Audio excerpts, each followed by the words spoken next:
What's up guys, Anfield here, welcome back to a new video. So today's video we're going to be doing another third mark session finish video, but it's not going to be one of mine, it's going to be from Cry, who's in his T110E3, which is pretty cool because, to be honest with the T110E3, probably not a tank I'm ever going to end up owning, and so as a result probably not going to mark it.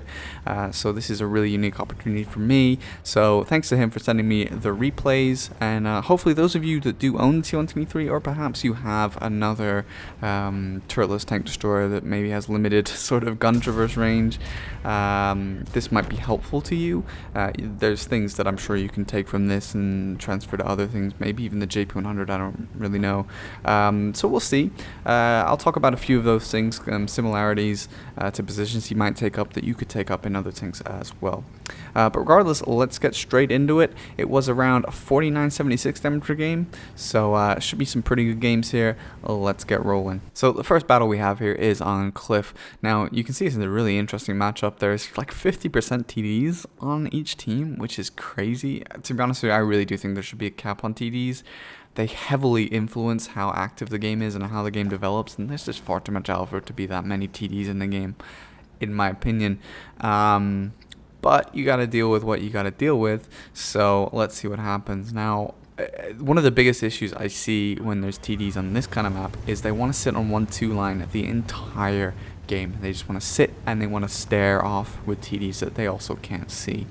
The only use of the 1-2 line really is to get into the donut. Now perhaps there is enough cause for one tank to be there at F2 just to watch the entrance so that those tanks don't get flanked, but other than that there really doesn't need to be any tanks on the 1-2 line. You can actually already see that he has a 268 sitting at J1. His gun is basically now out of the game completely.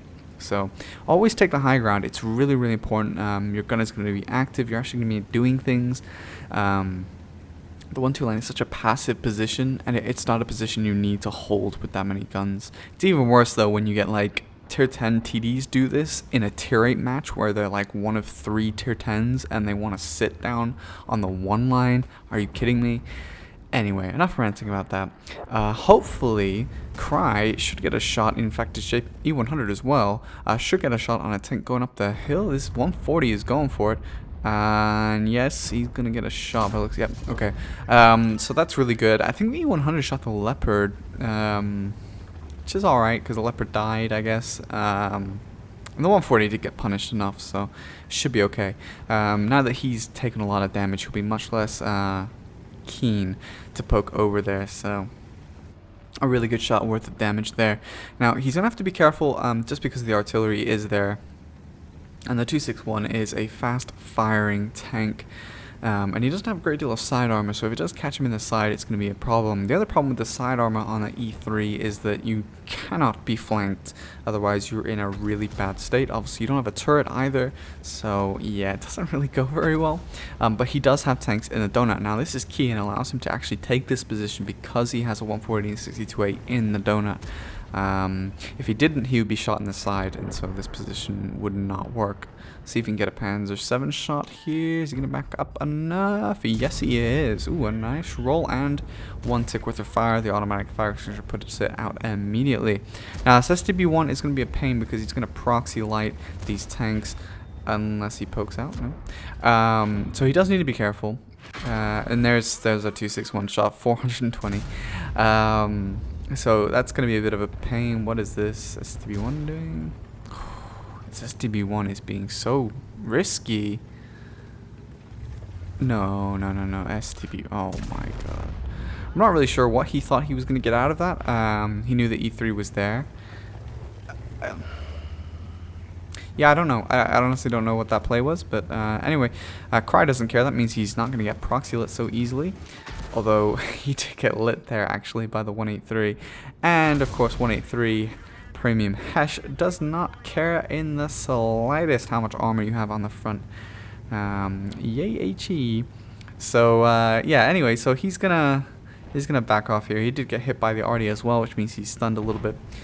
He did at least give a returning shot into the 183, but he doesn't want to tempt fate again right now without a commander. I think he's going to try and look for a shot maybe on the FV215B. Oh no, there's a Panzer 7 trying to climb up. Cry immediately goes for the snap just to try and catch him as he goes down, but he's not quick enough to do so. He might get shot here. Ooh. Wow, I'm actually amazed that the Panzer 7 wasn't able to retaliate properly against him, because he was pointed down at him, which should have given him easy shots. But Cry able to get a lower front plate shot there. Unfortunately, leaves him on 6 HP. But he does go down to a 62A once again in the donut area, which is why that area again is important. Now his JP100, 263, and 268 are all down there, having a staring contest with the things down there in the mouse JP100 and T110E3. There was also an E3 down there, but I guess he died. 1E3 has been dealt with, so that's actually really, really good. Nice finish up there by the 57 after Cry shot him. So he's just going to relocate now. He's going to look for some more shots. Again, they have donut control, which means Cry can kind of move over here and not have to worry about being shot from the left, or, you know, if he's facing completely around from behind, which would not be ideal. Now we know that there's a Grill 15 somewhere, so he's probably around A6, generally where this type of tanks sit, such as like STRVs and things like that.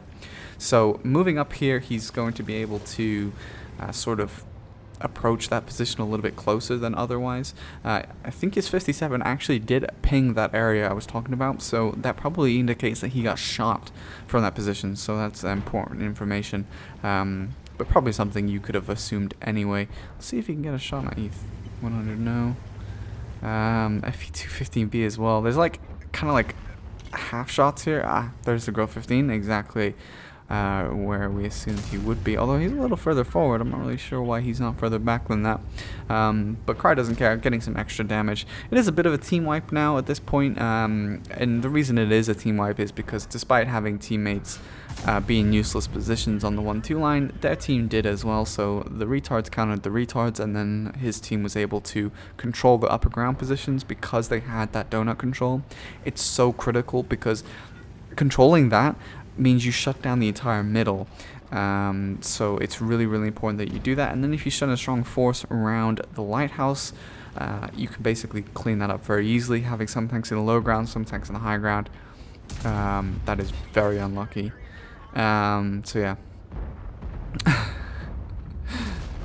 Well, anyway, GG, very nice game, and good tactical. What, the 142? 140 just like straight up dove off the cliff.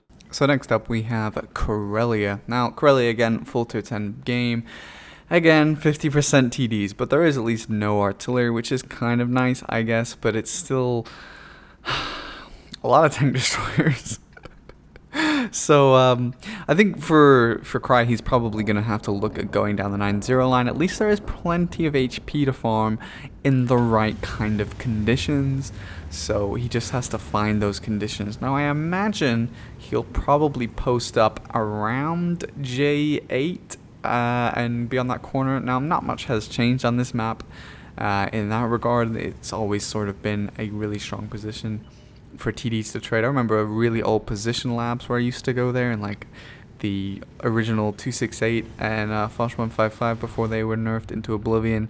So not much has changed about the map other than the north section being added and sort of made more viable than it ever used to be. So yeah, it's sort of a heavy brawl situation here. Now we'll just have to see how it goes. Ooh, now I just noticed actually that there are 2 IS-7s on the enemy team going down into the South Valley part of this area.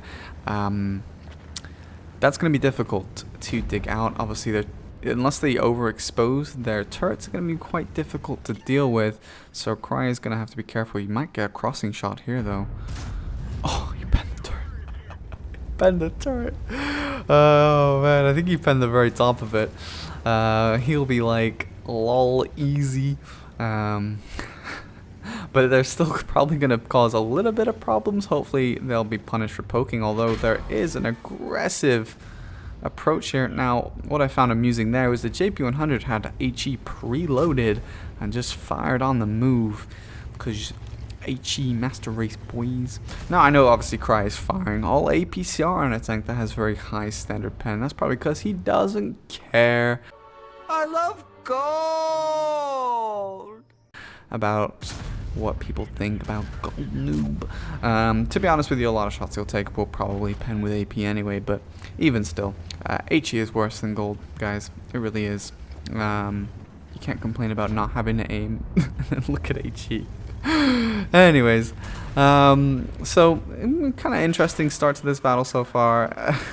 You don't usually see the enemy team be quite this aggressive, but I actually don't think Cry would care that much. In fact, their aggression is really kind of almost advantageous to him, because he doesn't have to pull around the corner very far to shoot them back, right? If they're usually at like G8, I guess, or G9, he'd have to come really far around to shoot them, and then the IS-7s would get shots. Well, now he doesn't have to worry about the IS-7 shooting him in the side, because he can just chillax here and be like, what up, dudes? Because they're in his face, so he can just sort of farm them like that, which is very convenient. Now, I think, regardless of what happens here, due to the IS-7's position, he would need to draw them out anyway, so he'd probably withdraw if these tanks were not pushing, because trading with these IS-7s, like, it's not going to happen, is it? Although this 183 is being over pokey. Oh, 183. I'm not really sure how he bounced that. So probably his superior angling skills. But regardless, I really don't think he would fight this if these tanks had not moved up, because IS-7s just aren't really easily dealt with that much. So he'd probably try to withdraw a little bit and bait the IS-7s further out of their holes, and try and dig them out. But he might get a shot on this 183 now again. Ooh, oh my, what? Magic, absolute magic. Alright, so obviously he's having a little bit of trouble with Harry Potter over there, but he is dealing well with these tanks. He's just trying to like struggle with the the lack of the turret here. He's desperately trying to get to the E100, but the E100 is unable to actually be exposed enough to be shot at, I guess. Oh, well, now he is though. So he's able to come around the corner enough to get the tank. You have to be careful as he comes around that corner. I don't think he wants to do it too much, but as long as he pays close attention to the IS-7s, it's not that risky. He just wants to be careful, basically, and try and get the E100 as much as he can. That's why he hugs the hills a little bit, make sure he can deal with that. Although the mouse is now dead, which is not good. I'm kind of worried about the... well, it might be alright. I'm worried about the amount of tanks that his team has in the north, and the fact that he's not very well covered from behind. Because the T100 Light just took down a TVP, and he has two TDs behind him, but I don't know if the TDs are going to deal with it. Nice shot there. I don't know if the TDs are going to deal with it, and that's what I would be kind of concerned with. The IS-7s are now getting towards his side, and there's not a great deal he can do about this. He needs some backup, and there's now a bat shot behind him. Ooh, that's a very nice shot. I don't think anyone's going to deal with the bat shot. No, he goes down. Very unfortunate there. I don't know what his teammates were doing in the north. If they're not going to push, why were they still like chilling over there? Those mediums have been very helpful to defend his rear. I don't know. This bat shot is now here, but like if he'd been here earlier, that bat shot would have never gotten behind him. So yeah, probably pretty angry about that. But you know, he dealt with what he could, and he did quite a lot of damage. So no complaints there, I'm sure. So now on to a Redshire, which is a really, really good matchmaker because it's a tier 8 game and there's no artillery. So yeah, that's always a good sign. So this is going to be our first game where there isn't going to be full tier 10 matchup. So it'd be interesting to see how this sort of plays out. Now, the E3 is kind of slow, so you could argue that a full tier 10 matchup does favor the E3 more than this kind of matchup. But, you know, we'll see how it goes. I mean, obviously, there's a lot of tanks here that will really struggle to do any damage frontally. You know, there's no super HE tanks except for the tier 10s that exist for the most part. Also, tanks with not a great deal of penetration to deal with the E3, except from the side. So as long as that's sort of handled, you know, Cry could have a very, very good game here. Now, he's going to go over to the 9-0 line. It is in counter, so he needs to make sure that he has enough tanks over there to at least hold that flank while this is cleaned up and swept around.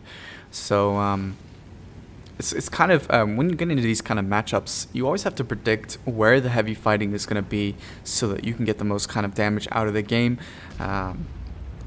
if you fail to be in the position where the damage is going to be, you can spend too much of your battle flexing around, doing absolutely nothing, and not being an influence on the battle. So it's important here that Cry picks the right flank, and then I'm pretty sure he has here. Although that WZ 1115A is going to be difficult to deal with. It's a very powerful tank, packs a punch, and will probably have heat loaded for him, so he does need to be careful there. It's going to be something he's going to have to deal with, and without a turret, that can be quite difficult. Everything else on the team, I think it's pretty handleable.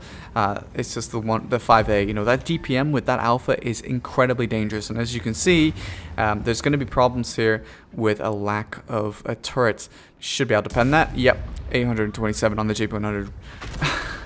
What is these what?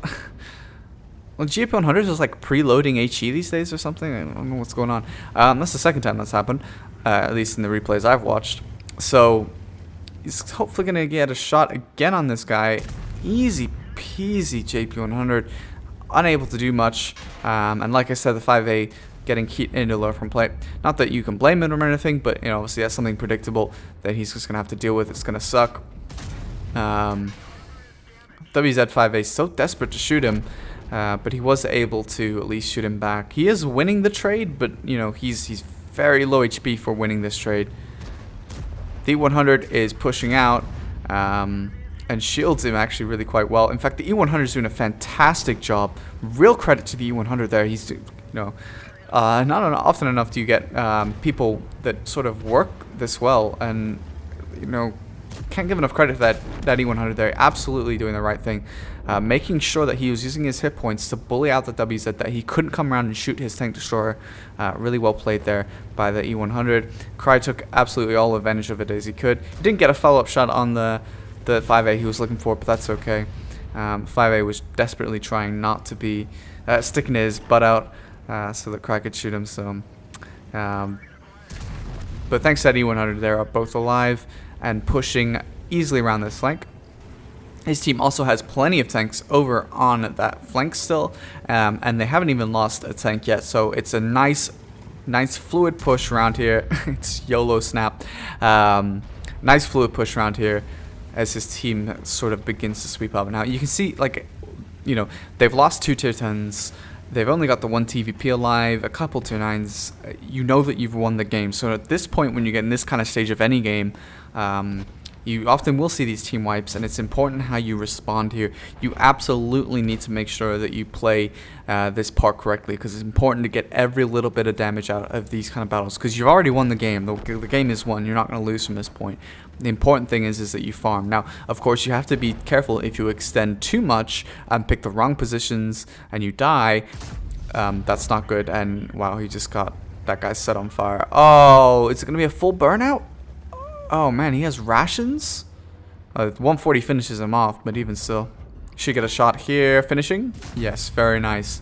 So, picking the right positions here is really important. You want to extend to be in the position to actually influence the battle in terms of getting damage, but you also don't want to be too overexposed and die too early.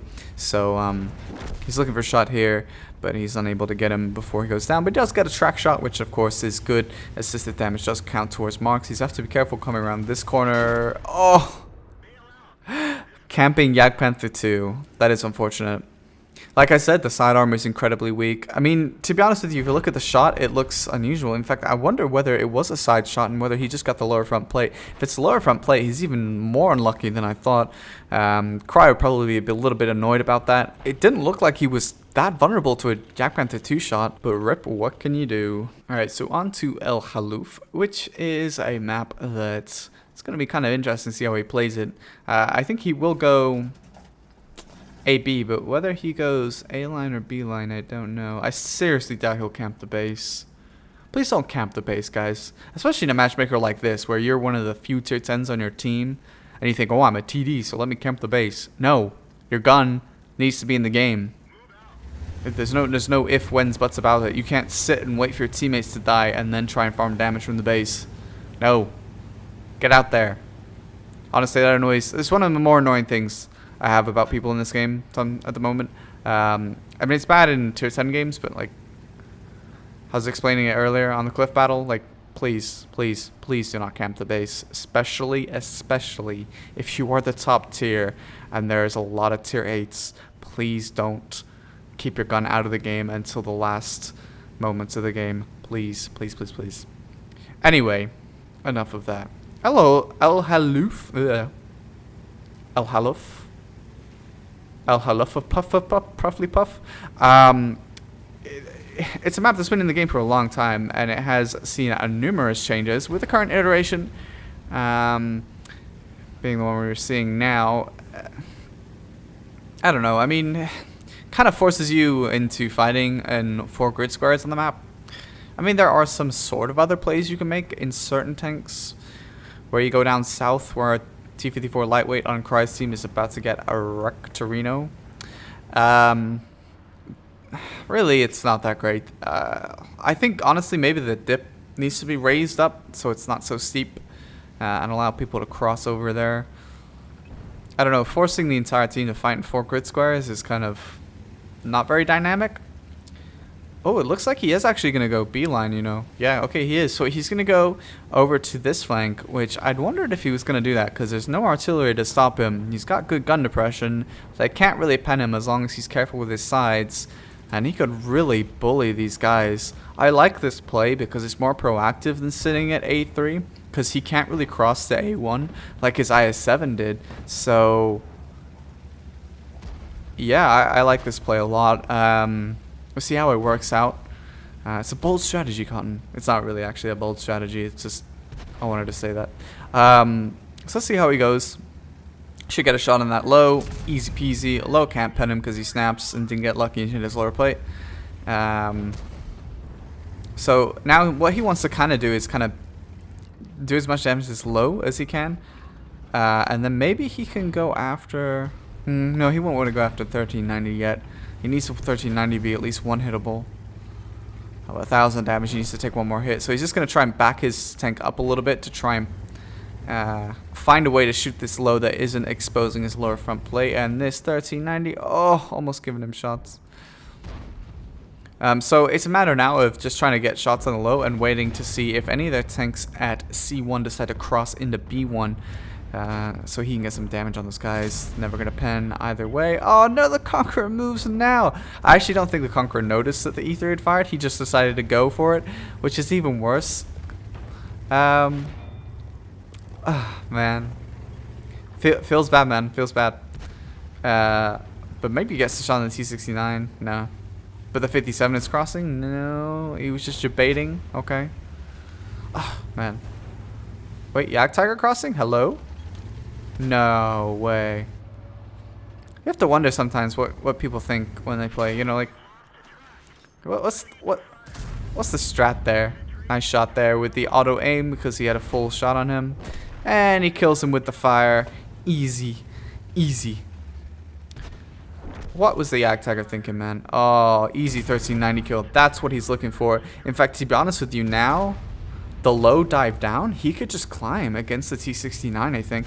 Well, he could also go after the guys on the one line, but then the Conqueror might turn around. He has 2 plays to make. The only worrying thing is that the T69 is not one-hittable. So if the T69 decides to barrel over after him, that could be a problem. And he would need his Patriot to come over. But he is going to go for it. Alright, he is going to go for it. So, see if he goes for the T69 or if he goes... Yeah, it looks like he's going for the T69. Oh, no! Not enough of that tank was exposed to use the auto aim there, unfortunately. But the T69 is not going to push. There's a Patriot behind Cry, so he should be alright anyways. 795. Poor T69. Can't pen him with his AP rounds. Feels fat, man. This is what I was talking about. You know, these tanks really can't really do much about it. And like in the Redshire battle, they just can't really pen it very well. Is he going to ignore that 57 maybe, or is he going to look for him? He might go down the one line now. I think he's more concerned that the Conqueror might shoot him from behind, although he does have an advantage in the fact that the Conqueror should be pushed on. Oh, I was going to say should be, but The Type 4 Heavy is actually not going around there to deal with the Conqueror. Instead, he's coming around the short side through the 2 line. Hopefully the Patriot can kill him. Nope. Unable to do so. He's probably going to take a hit here, but he doesn't care. Yeah, that's easily worth taking 335 from the Conqueror. In fact, now he can push because they'll kill the Conqueror for him. He doesn't have to worry about it. This is very important sometimes, guys, when you're cleaning up a team like this and it's a guaranteed win. Like, if it's not a guaranteed win, you know, work on getting the kills, get the guns out of the game. But when it's a guaranteed win, you got these kind of hit points to spare. Just let your tanks deal with the minor hit point tanks, you know, the tanks that really your gun isn't meant to deal with. You know, you want to deal the damage. You know, you don't have a 750 alpha gun to shoot tanks with 300 hit points, right? Prioritize what has hit points when you're in this kind of position. So hopefully he can get a T57 penning shot there. There it is. 57 turrets is so fickle, man. You can bounce these things easy. He might struggle to get any more damage at 54. Maybe? Oh! He bounced the back of the turret because he hit like the curve at the back, I guess. Unlucky, man. But a really nice cleanup game. And I really like the aggression here. Again, guys, don't need to camp the base in tier 10 TDs, especially when you're in a tier 8 game.